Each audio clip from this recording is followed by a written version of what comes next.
Yeah. What is the impact of this pandemic in the, I'm going to call it near term, which is 12 months or less, and then far term, and I'll call it the future. So near term, under 12 months, we're sitting here summer of 2021, and then in the future, past 22 and forward. What are you thinking? Let's see. So I've done so much writing on this, trying to whittle my thoughts down. Right. Yeah. Me too. I think the near term we're aware of, right? Travel's decimated. People, whether they should or should not, are living in a lot of fear, right? And it's surprising for me, the spectrum of fear that people do or don't live in. People are pent up, there's explosive moments happening that are also, that are because of, obviously because of police violence, plus people being, pent up for long. It's like people just need to get out, and so. Plus 3 years of Trump, plus yes, uncertainty on an economic future. Yes. Anytime you have over 20% unemployment of it's specifically young men, 18 to 30 years old. We saw it in Greece, Spain, the Middle East. Yes. That leads to violence. And so the violent contingent of, and it's not part of the protest, but I think there's a violent contingent of the looting or whatever, is certainly socioeconomic related, right? Yep. Well, I mean, so if we think about a little bit midterm, I think what you'll see is there's going to be a mass, increase in mental health problems. There's a mass increase in drug usage. I think that's going to come out really bad. My bigger fear is I think there's just going to be a bigger split between socioeconomic levels. Like, I think that, for wealthy individuals or people that still are maintaining jobs, they're at home, they're doing their work, they feel, very, less impacted.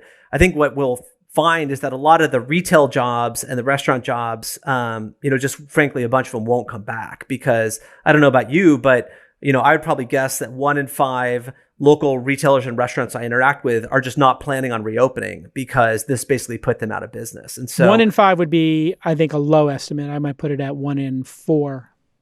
I wouldn't go to 1 in 3, but I think 1 in 4 is where I would have put it at objectively. So and that's terrifying. going to be, that's terrifying when you think about it.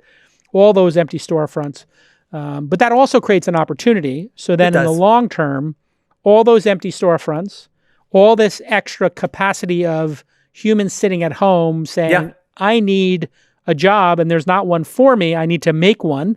Yep. Or if 1 in 100 people who don't have a job say, I'm going to make a job for myself, that could lead to a company. So I agree.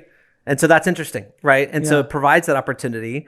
I think that we've proven that remote work works, which I think is a big deal. It's a big deal, right? Because I don't know about you, but now when we're looking at both investments and when I look at my investments looking at staff, they're no longer looking at just Los Angeles, right? And they're very open to remote work, which means that I think we can find a lifting of employment in areas that haven't been so benefited from, early stage technology, which is wonderful. So I think you could see a lift in cities that aren't so overfunded, and we could see some of this venture capital and this early stage dollars actually going into other cities that maybe aren't LA, San Francisco, New York. So that could lift those local economies, which is exciting. The other thing I think could happen is people that felt like they were sacrificing their life by having to live in these major cities and live in conditions that maybe weren't great. They might choose not to live in those cities. They might choose to move out to the country and move out to more rural areas where their dollar goes a lot further and they can have a better quality of life. So, I kind of always suspected that kind of remote work might work, but I don't know about you, Jason, but ever since I was, basically 2021, I'd been going to an office basically every day of my life, right? I mean, it's a pretty hard habit to stop. Agreed. And it's hard to conceive of what we do working, never meeting people in person. And in fact, your thesis was, I'm long LA, science is my opportunity. You pitched LPs, I'm certain on, LA is the next Silicon Valley, correct? I would never have said that. Silicon Valley is the next Silicon Valley. Okay, LA is a great market for returns. Up-and-coming ecosystem, yes, and exactly, you're number one in it, along with Mark Suster, right? You two are tip of the spear there. So that, and then I moved up to the Valley from LA specifically because I was like, the deal flow is so ridiculous, and nobody wants to compete against Y Combinator, and I'm uniquely qualified to do that. I'm going all in. Yeah, and so it's a very interesting position to be in to now having founders want to come to an accelerator or investors wanting to invest in a company without ever meeting them in person. Yeah. So have you made investments without meeting people in person? And we've done, we've onboarded around 6 companies into our studio with the perspective of them going into our venture fund during this pandemic. 2 of them I haven't met in person. I have regular Zoom calls with them, so I feel connected to them. I feel connected to the pace. My team's fully engaging with them. But to your point, it's not important that they're in LA at this point. You're exactly right. It was a hard habit to break. It took this moment to show the world, or at least show me, that my work, and granted, this is very information-centric work, right? If I was a warehouse worker, if I was a retail operator right now, I might be offended because I'm like, look, I can't work from home. What are you talking about? My job's physical. I have to go do things in person. But for my category of work and many of the startups we work in, we can work from home, which in essence means we can kind of work anywhere, which opens up a different perspective, I think, on life and different perspective on family. And I think that, it'll actually probably lift the country in a better way than previously having everything so geocentric. It's really fascinating that it takes a crisis like this for everybody to adopt it. See, I don't think remote work would work unless 100% of people were forced to do it for some period of time. Totally agree. Because you would have so much resistance in so many places where, if you're Matt Mullenweg and you're like, WordPress is virtual, and then this other person's virtual, and Chris Sacca's like, I'm virtual, I'll come parachute into Silicon Valley for 2 days, make investments, and then go back to Truckee or wherever he was living. Like, those were like cute, quaint, like less than 10% of the market. Yep. So you couldn't actually make remote work. But now if Facebook and Twitter are saying we're remote first or we're hybrid, wow, that's a game change, right? I totally agree. Game change. It's a game changer. And I think that'll open up changes for education, which are really fascinating.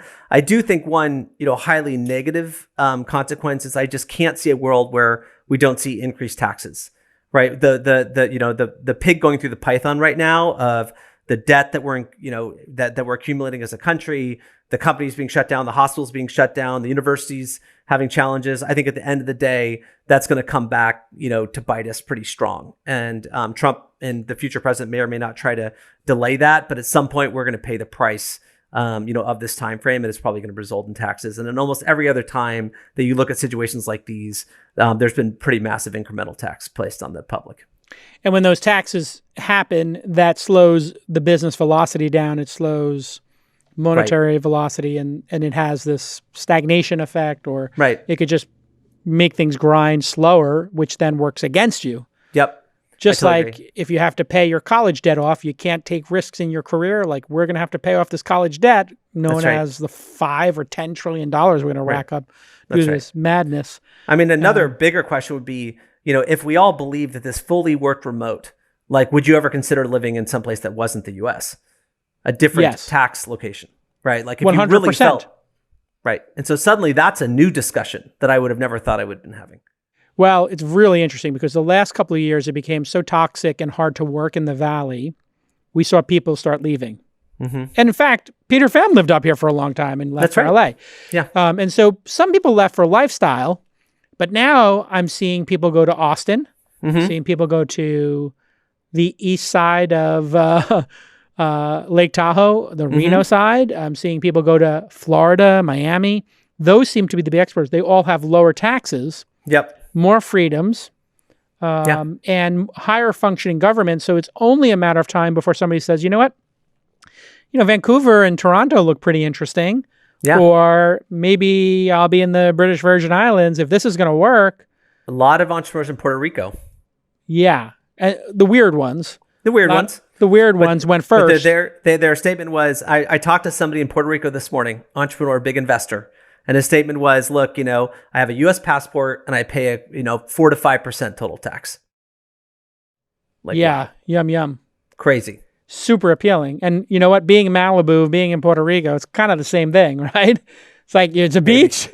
No, education would be the hard thing to get. I know some people who moved down there and they were having a hard time navigating education. They might just have to, but if you're paying that little in tax, you just fly in a teacher.